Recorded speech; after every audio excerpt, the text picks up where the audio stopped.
श्री शिवाय नमस्तुभ्यम। हर हर महादेव। पंडित प्रदीप जी मिश्रा द्वारा शंकर सुमन सुंदर शिव महापुराण कथा भिंड मध्य प्रदेश में 28 नवंबर से 2 दिसंबर 2023 से शुरू हो गई है। ये 5 दिवसीय शिव महापुराण कथा है। फेसबुक यूट्यूब के माध्यम से देखी जा सकती है। कथा रोचक जानकारियों से भरपूर थी, जिसमें गुरुजी ने कुछ नए उपायों की जानकारी पत्रों के माध्यम से दी है। दूसरे दिन की कथा में गुरुजी ने कुल 10 उपायों, पत्र और उपयोगी जानकारी दी है। सभी जानकारी आपको इस छोटे से वीडियो के माध्यम से प्राप्त होने वाली है। अगर किसी कारणवश आपने कथा नहीं सुन पाई हो तो कथा का रसतत्व आपको इस छोटे से वीडियो के माध्यम से प्राप्त होगा। आइए शुरू करते हैं आज की कथा। कथा की शुरुआत में गुरुजी ने कहा, जिस व्यक्ति को अपने घर में बड़े बुजुर्गों की बातें बुरी लगती है, जिस बहू को अपने सास ससुर की बातें बुरी लगती है, जिस बेटा को अपने माता पिता की बातें बुरी लगती है और दोस्तों रिश्तेदारों की बातें अच्छी लगती है, तो आपको ये समझ लेना चाहिए कि अब बेकार समय आ गया है। अब आपको कोई नहीं बचा सकता। बढ़ते हैं अगली जानकारी की तरफ। दूसरी विशेष जानकारी जो है, गुरुजी ने कहा, हनुमान जी को शंकर सुमन भी कहा जाता है। सुमन का क्या मतलब होता है? कुछ लोग कहते हैं सुमन का मतलब पुष्प, कुछ लोग कहते हैं सुमन का मतलब शिव का स्वरूप और कुछ लोग कहते हैं कि शंकर का ही एक पुत्र है। बढ़ते हैं कथा की तीसरी जानकारी की तरफ। अंजना माता को जब संतान का सुख प्राप्त नहीं हुआ तो उन्होंने गौतम बाबा अपने पिता से कहा, संतान सुख के लिए क्या करना चाहिए? तब उनके पिता ने पार्थिव शिवलिंग का निर्माण और अभिषेक करने को कहा।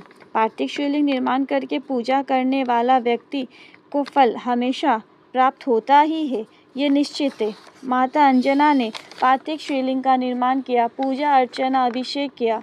भोलेनाथ प्रसन्न होकर प्रकट हो गए और माता अंजनी से कहा, मांगो क्या चाहिए? माता अंजना ने कहा, मुझे 3 फल चाहिए, वर चाहिए। पहला वर ये चाहिए कि मेरा पुत्र आपकी तरह हो। इस पर शिवजी ने कहा, मेरे समान ढूंढने कहाँ जाऊँगा, मैं खुद ही आ जाऊँगा। दूसरा वर कहा, मेरा पुत्र बलवान हो। इस पर शिवजी ने कहा, मैं खुद आ रहा हूँ तो बलवान तो होगा ही। तीसरा वर माता अंजना ने कहा, मेरा पुत्र विनम्र हो, उसके अंदर विनम्रता होनी चाहिए। बढ़ते हैं कथा की चौथी विशेष जानकारी की तरफ। गुरुजी ने कहा, हम आपसे निवेदन करना चाहेंगे, अगर जीवन में कष्ट है, तकलीफ है, दुख है, दर्द है, कुछ भी अच्छा नहीं हो रहा है तो आपको पार्थिव शिवलिंग का निर्माण करके पूजा अर्चना करना चाहिए। आप मिट्टी नहीं ला सकते, कोई बात नहीं। आपके घर में गमले की मिट्टी से लिंग आकृतित बनाकर गमले में ही पूजा अर्चना अभिषेक करें और फिर उसका विसर्जन कर दें। बढ़ते हैं कथा की 5वीं विशेष जानकारी की तरफ। गुरुजी ने कहा, कभी कभी जीवन में व्यक्ति के ज्ञान होने पर ज्ञान का भी अभिमान हो जाता है, प्रतिष्ठा होने पर प्रतिष्ठा का भी अभिमान हो जाता है। ऐसे में व्यक्ति का जीवन पतंग की ओर आकर्षित हो जाता है।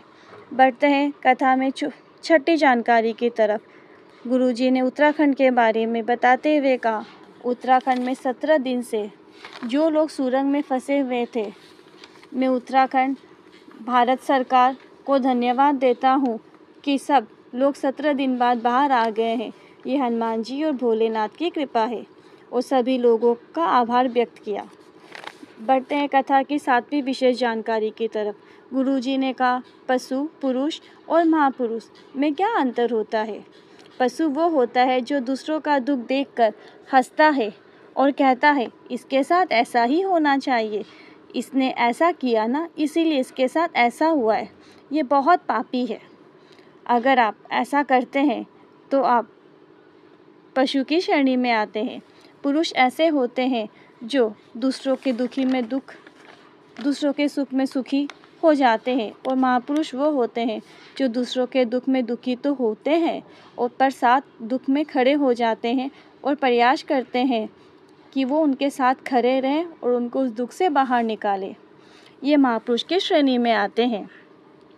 बढ़ते हैं कथा की 8वीं जानकारी की तरफ। उन्होंने कहा, कल्पना जी पत्र लेकर आई, उसमें लिखा था, 2020 से कथा सुन रही हूँ, 2018 से नौकरी का प्रयास कर रही थी, हमेशा 1-2 नंबर से रह जाती थी, इसीलिए परेशान और हताश हो जाती थी।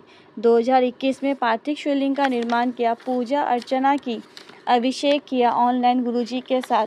गुरुजी ने काली मिर्च अर्पित करने का विधान बताया था, वो मैंने किया और बाबा की कृपा से मेरी जॉब गवर्नमेंट में लग गई है। उसी का आभार व्यक्त करने के लिए मैं कथा पंडाल में आई हूँ।